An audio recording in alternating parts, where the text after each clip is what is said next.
So I've been enjoying it so far. It was pretty good. The party yesterday was amazing, I think, and Rome is fantastic. So um, distributed configuration with Clojure. But before, in the meanwhile, in chemistry, fluorine is a pale yellow gas at room temperature. It can be liquefied if you cold it hard enough to go like down minus 188 degrees Celsius. It's extremely reactive. That's a very interesting element in the table of elements. Of course, it's very poisonous. And maybe the interesting fact for the talk of today is that it tends to form compounds with almost every element, even the noble gases. And I think it's like an interesting metaphor for configuration in which every application, which is not trivial and needs to run in production, has some sort of configuration. It might be very basic, like a file. It may be a little more interesting, like some system like Zookeeper or etcd. But as far as I know, each application I've been dealing with in my professional life has always had some sort of configuration. So it tends to be everywhere, like fluorine if you don't pay attention. So I'm going to go through just a little bit of definition. At least we know when configuration is a pretty large, is a wide spectrum of things you can do with an application. So we're just going to define it a little bit. What are the key aspects and what are the available solutions? And a model that, in my opinion, is solving at least the problems that I have in my current professional activity. I'm Reborg on Twitter. You might know that handle, and on GitHub as well. Currently work at the main online, quite a big Clojure application out there. And I also publish these weekly posts, although they're not sometimes constantly weekly. I'm lazy sometimes about Clojure and things that are interesting in the Clojure world. So definition. I don't think there is a perfect definition, but in my opinion, configuration of application is any external handle that you can somehow tweak in order to substantially change the behavior of the application. Of course, there are many things that are behaving this way, and so configuration definition is blurring into features of an application sometimes. Examples are like typical examples, the way you want to see your application to change behavior based on environment. So if you're on local development, you want some specific configuration that is connecting locally maybe. If you are on integration, there's a different configuration and so on until production where maybe your hosts, IP, things like that are changing. I think we can consider also configuration, the user configuration, like the settings menu that sometimes you have in applications, both web and desktop applications. You have a settings. If you go in as your user, you can change the configuration application, and something that is peculiar about that is it needs to be stored, so when you come back in, you still have your configuration. And we can go like push this to the extreme into multi-tenant applications, where like you have some settings maybe stored in the database, and when you fire up the application is fetching those settings. It is setting the entire application UI themes, a lot more deeper concepts based on your user, usually a corporate, like think about Slack, and the fact that you have your Slack for your company and another company has their own Slack, and they are completely different. And that is blurring a little bit into the feature. You can call it configuration. Maybe we are talking about the proper feature of an application. More properly, feature toggles. This is something that we're using quite a lot at the Mail Online. Almost every feature is deployed into live with some sort of feature toggle that allows us to decide in which way it should be deployed. So it should go initially to some specific channel, maybe sport, and maybe just for Australia and not for the US. And we can tweak all of these things while the application is running. And this is the definition of feature toggle. You could turn it off and on, or if it's more intelligent, you can do different things. A/B testing maybe is one flavor of that, where you decide between two features instead of a single one, and the way you use this data then is up to you, but usually is to discover interesting patterns and see which one of the features is most interesting for your users. Then we can discuss a little bit of like the different dimensions of configuration. So one maybe is the value lifetime. Things like the host for the database is supposed to stay stable for at least for the application, the running lifetime of the application. So maybe it's a bootstrap thing. So when the application starts up, it reads this from somewhere and it stays like that. But there might be other kind of values with a different line time, like a scheduled time.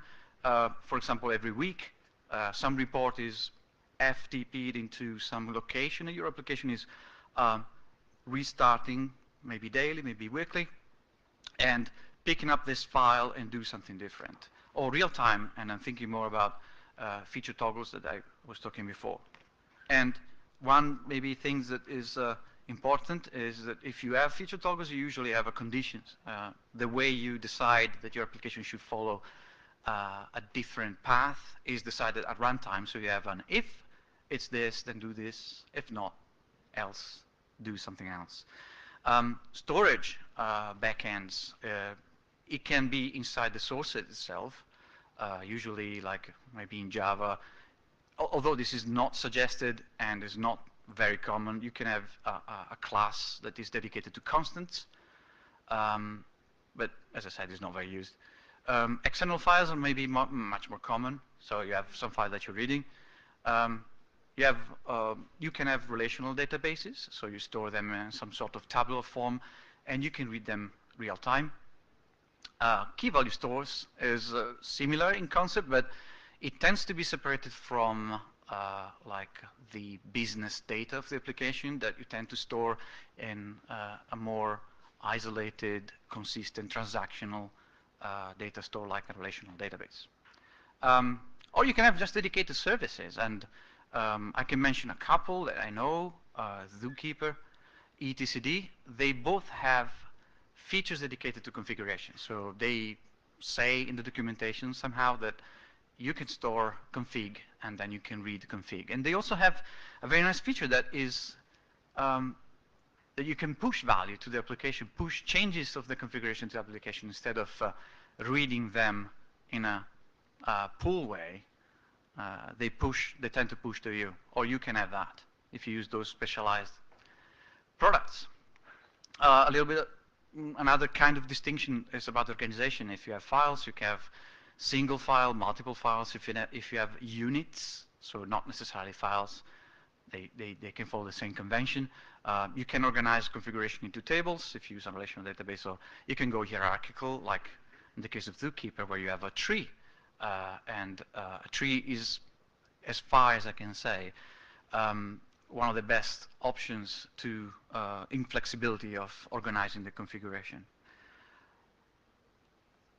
Or we can talk about caching. So if you have a pull model compared to a push model, if you have a pull model, you might certainly have the problem of deciding what you want to do. If this is a feature toggle, is a live value that you want to read, you can decide to read it every single time. But think about something that is networked, like a database.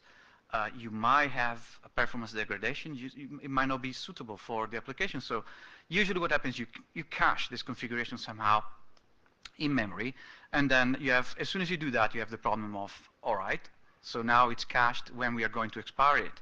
When the application is supposed to know that there was a change in the configuration and pick that up, and you can use TTLs for that.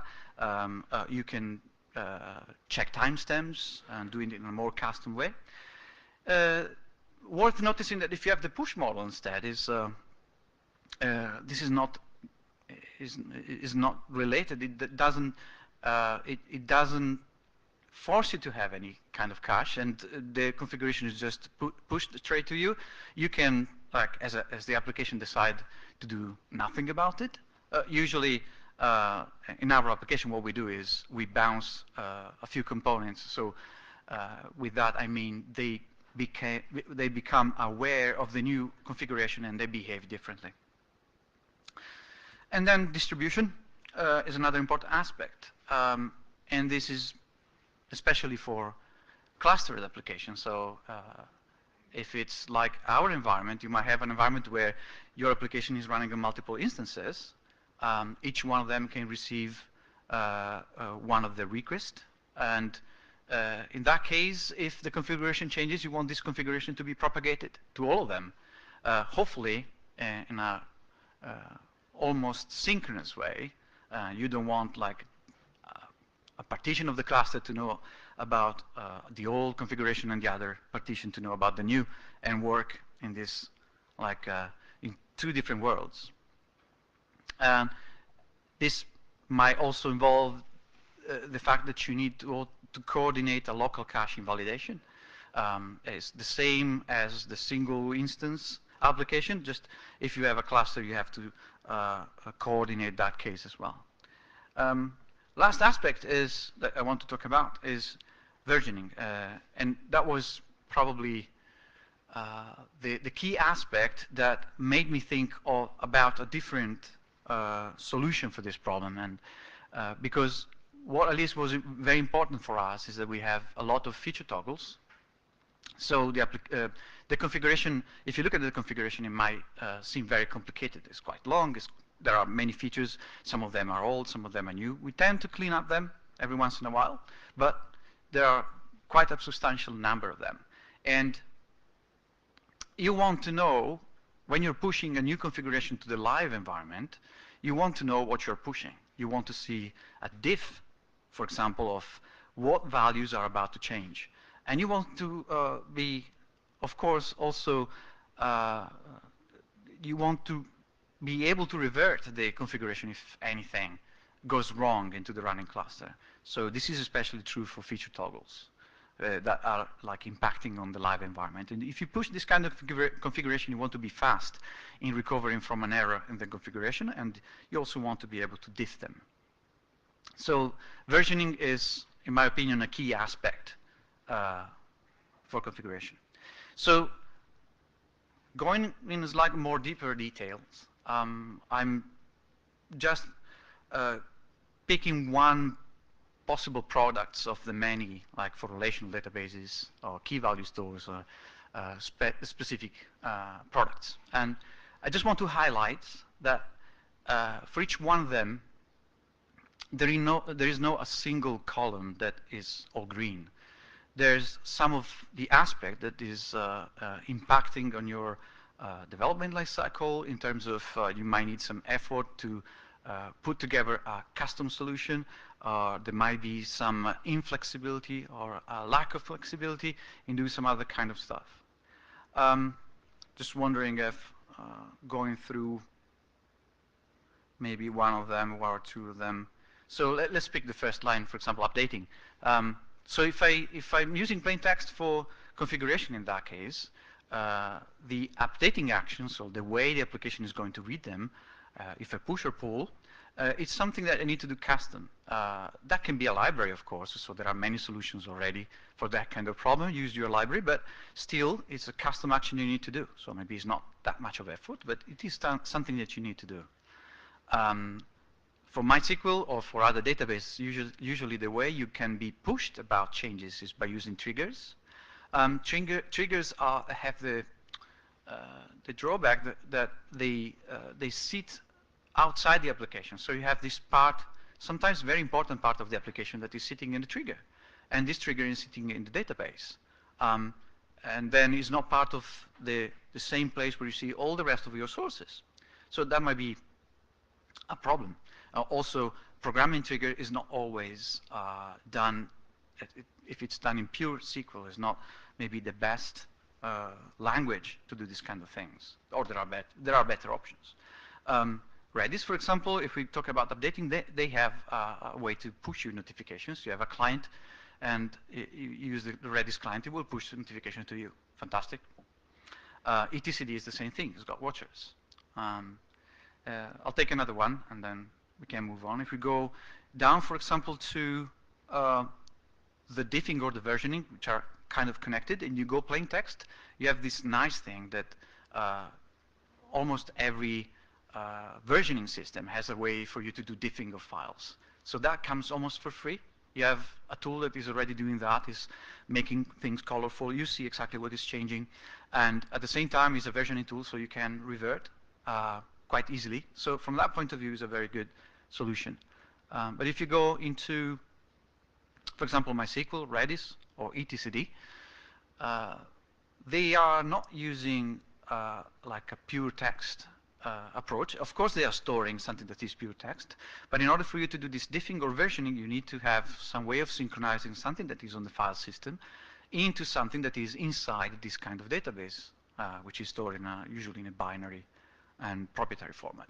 So it's doable, and there are also tools for doing that. I'm just saying that is a custom thing, and you need to think about it. So can we do a better, and for better I mean, can we have all of the greens in a single column? And this is what I was trying to achieve with the idea that I'm going to illustrate to you now. So plain text, possibly a hierarchical model, which is a push model, so I can receive configuration changes as much as I want. I don't need to pull. I don't need. I can even cache them, but they will be expired as soon as the new configuration is landing on the app, which is possibly distributed because we have multiple nodes, and also possibly it's dedicated to configuration only, because another thing that is bloating into both Zookeeper and etcd is that they also offer you other things that you might not want or don't necessarily need. This distributed locking thing in Zookeeper is quite big. So it's impacting in the documentation, in the API you need to use, and in the way you need to maintain the cluster, the Zookeeper cluster. So it's impacting on you, the fact that you have distributed locking and you're not using it. If you're using it, good, but we're not. So the model is that I'm proposing is a client-server model. I think the most important part of this is that it's a layer that is growing on top of a file system-based configuration. So we have already configuration files containing all the configuration that we have, and we want them to sit in Git or another version system, so we can use the diffing tools. And we want, or it would be ideal to have something that is sitting on top of this, is figuring out if and when there are changes, and is propagating them to all the listening clients. So it's a little bit like Zookeeper or etcd is doing, or a database is doing. The only difference maybe is that it's using a push model. So whenever there is a configuration change, each and every node in the cluster is getting the configuration change. And maybe some important aspect of this is that every node is connected to like multiple of these servers, all serving changes to the configuration. And it's important, this is an important fact for failover of the configuration. So what I certainly don't want is for any of the running application to be dependent on the configuration server to be up and running in order to continue running. So what can happen anytime is all the servers go down, fine, but the application needs to continue running, of course, with whatever version of the configuration is loaded at that time. That is the important thing. There should be no network connection that is breaking and stopping the application from running consistently. So why functional? I've used Clojure to write this server client application. And I think functional is a perfect fit for the kind of, especially for the kind of concurrency model I'm looking at. So when I think that each client is receiving multiple updates, maybe sometimes multiple updates of the same configuration, I really don't care. I'm not interested in the fact that, for example, it is receiving the new configuration from 2 of the servers, and the other 2 servers, for some reason, are not sending it. The important thing is that there is something pushing, and this pushing to the client that is receiving the configuration can be concurrent as much as I want. And this is a perfect fit for an immutable, a functional language that supports immutable data structures, because I can push as many of these changes, and there won't be any chance for one of these clients to see half of the new configuration in the fly and half of the old configuration because the update is still running. Because thanks to immutable data structure, the kind of concurrency model is a compare and swap semantic, the casting there. And this is perfect for this case. I don't need to be completely transactional. I just need for one change to be atomic and to read it as an atomic change. Another aspect maybe that is important is that functional languages, especially the Lisp family of them, is coming with this concept of liveness of the system. They are not the only one. There are also object-oriented systems with this liveness of the system, of course. But especially in Lisp languages, it's coming. It's assumed to be there. It's almost a granted fact. And for this reason, it's working very well. And why it's important? Because my system is a live system, and when it's received a new configuration, it needs to be able to potentially swap a function with another behavior completely and work in a different way. And especially for Clojure, what I liked about this solution is I was able to use atoms as the model of concurrency, which is supporting exactly the behavior I want. Multiple changes all arriving at the same time, and they're not impacting on the client reading a new configuration in isolation atomically. Metadata, I'm using them to store data about the raw format of the configuration file, so multiple clients written in other languages can read it. So I wrote it in Clojure, but with the idea that it should be able to serve any application that can talk WebSockets, basically. For that reason, there are wonderful libraries in the Clojure landscape, like Aleph and Manifold, that I'm using for exactly for this reason. They support this networking, and I don't need to think about it. I just need to use them, and they're very easy to use. And Java interoperability is giving me access to Java and IO primitives to listen to file changes. So I don't need to think about which operating system I'm deploying it onto. The JVM is doing that translation. If I'm on Linux, is using the Linux way to propagate file system events. If I'm on Windows, is using the Windows way, and so on. And since it is not written yet, but I'm planning to write it almost right away, I was thinking to write the JavaScript client for this, to have a client written in JavaScript to be able to receive this configuration. It's probably coming for free, almost for free, by just generating Clojure script from the current Clojure client. This is at least my hope. So I want to show you a little bit how it works. We are going to see a little demo running. We are going to fire up 4 servers that are sitting on top of a very simple branch in my file system that is containing a few folders, subfolders, and some file. And we are going to fire up 1 client, 2 clients, maybe a little more, to listen to these servers, and then we'll try to change the configuration and see what happens. So you're going to see a little bit of logs moving around. So let me just, and this will be the bit where I need to drag and drop this. So I'll make it bigger. How does it look like? Can you read? It's okay? All right. Probably I cannot see it. Yeah, I have it under here. Let me see if I can do it.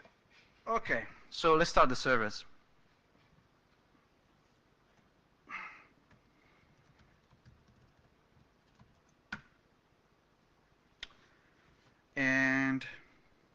Then we can follow a little bit of the server starting up. We can see a couple of interesting things. Let's give it 1 or 2 seconds.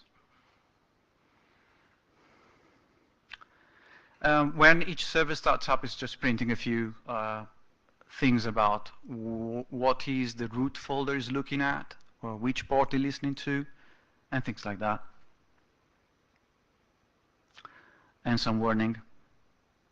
Yeah, don't be worried about that. There's not enough entropy, but you shouldn't be worried about that. Okay, let me start the client.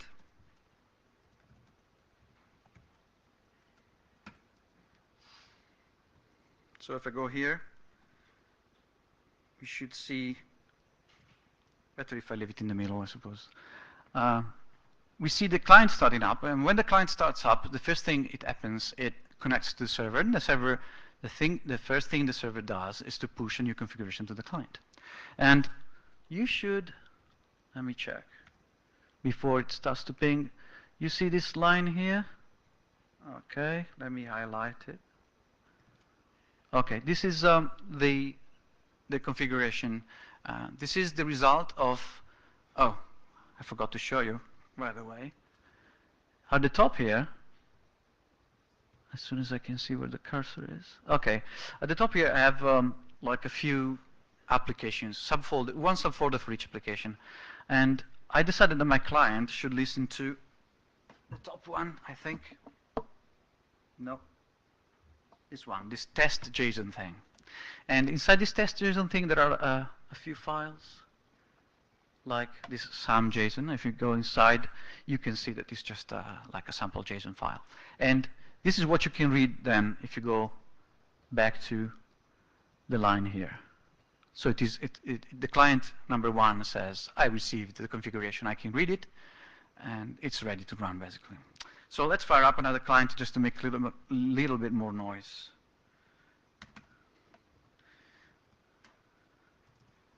I need to kill the logs for that, just to see the... And the client is coming up. Maybe an interesting thing to notice is that each client coming up is receiving a push from the configuration, for the configuration by each one of the servers that are running. So that was one aspect that when I thought about it, I said, oh, that might be a problem because why should I receive the same message all over again? And then I thought about it, it's just fine because in terms of scalability is going to impact only if you have millions of these, I suppose, or if you have megabytes of configuration. At that point, you might have other kind of problems as well. So I just decided to leave it as is and let the concurrency and immutable data structures to deal with the problem of receiving multiple of these messages all at the same time. I don't really care. So let's try to make a change. And now it's going to be difficult. Okay. Let me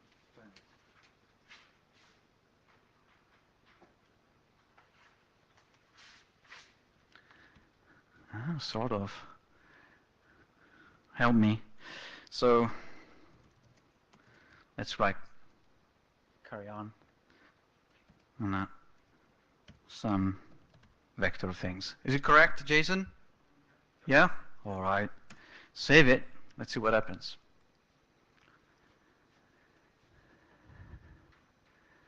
Now, the machinery is about to send stuff.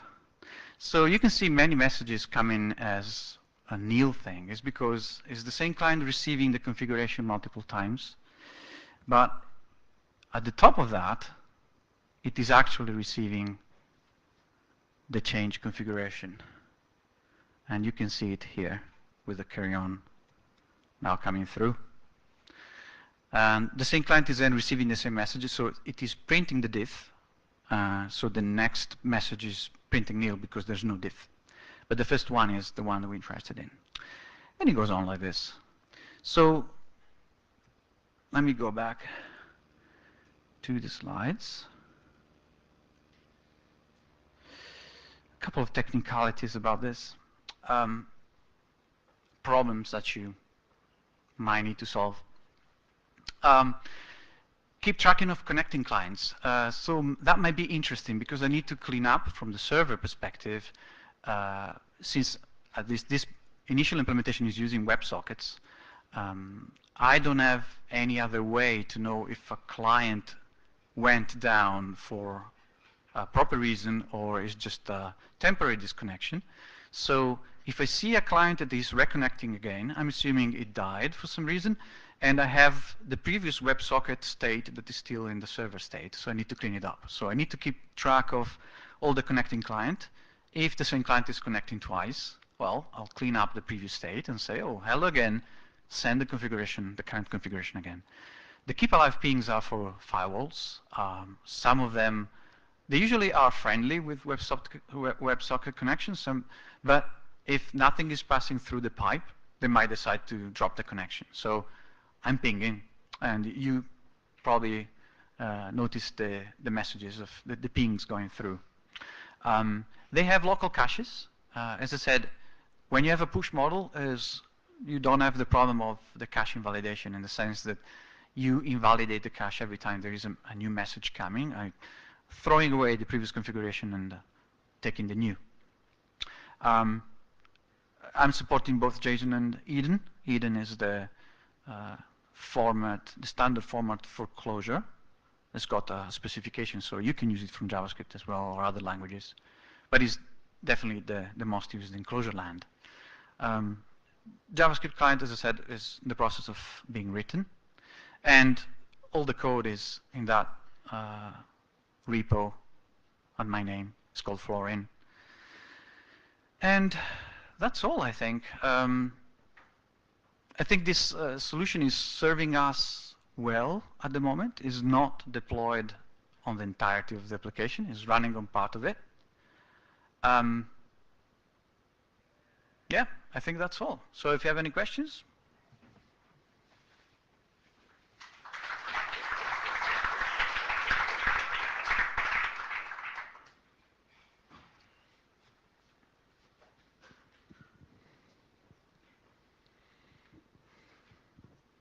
In short words, what exactly makes, like, what's the best, like, the biggest advantage of this distribution of configuration over, like, well-known distribution configuration management, not distribution systems, because they are slightly different, like, I know, Chef or Puppet.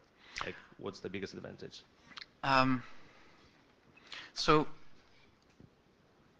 I think when you use Chef or Puppet, you get the distribution mechanism based on those. So you can push files on a distributed system. Then the way the application is picking up that file is the custom part. You have the option of sending a no-hop to the app if you don't want to kill it. That's usually the best way. You don't want to kill the application if you can. So you maybe send a no-hop, and you need to create the code to react to the no-hop and reload the files. So yeah, it's not a completely difficult solution, and I suppose many systems work that way. But you have that kind of moving part, and by using this, you get it in the client. You don't need to code it yourself, and also caching is handled by the client as well. So that would be, in my opinion, the advantage. Hi. One thing that I didn't understand was the transmission of the differential that you derive. And so I'm wondering if there's a scenario where because a connection might drop and get reestablished or something, or any anomaly with TCP, that you might deliver those differentials out of order. And is there a case where when merging those differentials out of order that you risk an inconsistency across the nodes? So maybe the thing is that there's no such a thing like sending two different versions. Well, okay. There might be if you are updating the configuration in a very fast way. Yeah, that's precisely the scenario I'm thinking of, or a concurrent edition, right? So it doesn't even have to be fast. It could be that two people make a change roughly around the same time, and so you have two in quick succession that may arrive out of order. Yeah, that's is something that you need to solve at the like process level of why two people are doing the change at the same time. There should be, at least in our case, this deploy of the configuration is connected to a Jenkins job. So when you click run on the Jenkins jobs, and you might have different way of synchronizing, but uh, the Jenkins job is in a running state. There's no way to click it twice. Or you can click it twice, but there will be one configuration change and then another. And that is the case that happened when, based on Zookeeper, we had the configuration. And the problem with being based on Zookeeper is that in that case, we were not really able to understand what was the change that went up and how to revert it based on what was the change. Then we invented a way to post the configuration on Slack to check and verify it, but we didn't have the diff. And so you had to copy paste the configuration from Slack into a diff thing, figure out what was changed and revert it. So for like multiple people in the organization always wanting to change the configuration at the same time, this is not preventing you to do that. It's a process part that you need to figure out. Who is doing the configuration when QA needs to be involved? Maybe not, maybe yes. Right, and so I guess just to riff on that same scenario with the out-of-order messages, it seems like another possible scenario is drop messages.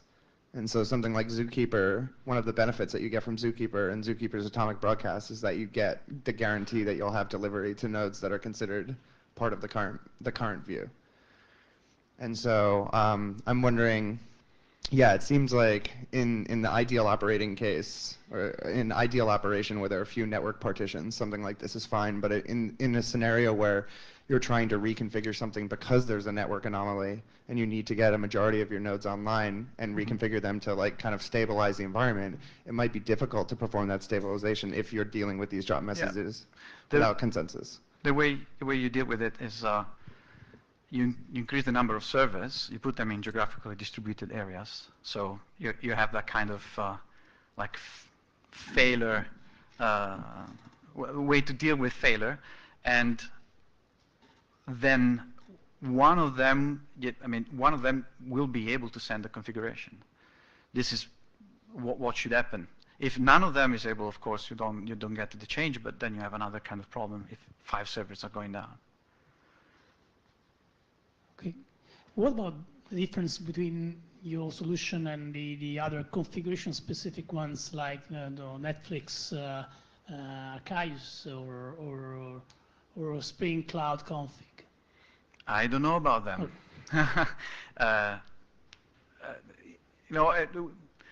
I tried to solve the problem that we had with the current products, and I had to look around for what are the other products in this scenarios. But when I did the search, I could only find etcd, Zookeeper, and file-based solutions based on libraries, but they were not solving all the problems. So I'll be happy to take note of, are there solutions for this, and see if this can be improved based on those, or I did a completely useless work. But this is it was like very simple application too, at the end. It seems to me that there are two scenarios here. One is where you change the configuration, you leave the code intact. So what needs to happen is what you showed. The other scenario is where you deploy a release, and very often you have to tweak the configuration at the same time. So you don't want any binaries to come up with a null configuration. You want some synchronization there. How do you deal with that? Well, every time the client at the moment is configured, so every time it fires up, it is connecting and receiving the newest. So in case of a redeployment or a redeploy, at this point is if you kill the app and you restart it, it's going to get the latest. Is that answering the question? Does that mean your configuration doesn't have to be forward compatible, like backwards compatible?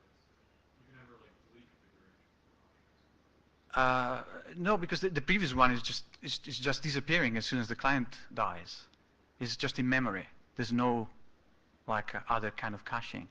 So the client starts up again, and it just gets whatever is the latest. If anything was deleted, it's just going to be wiped out and start again.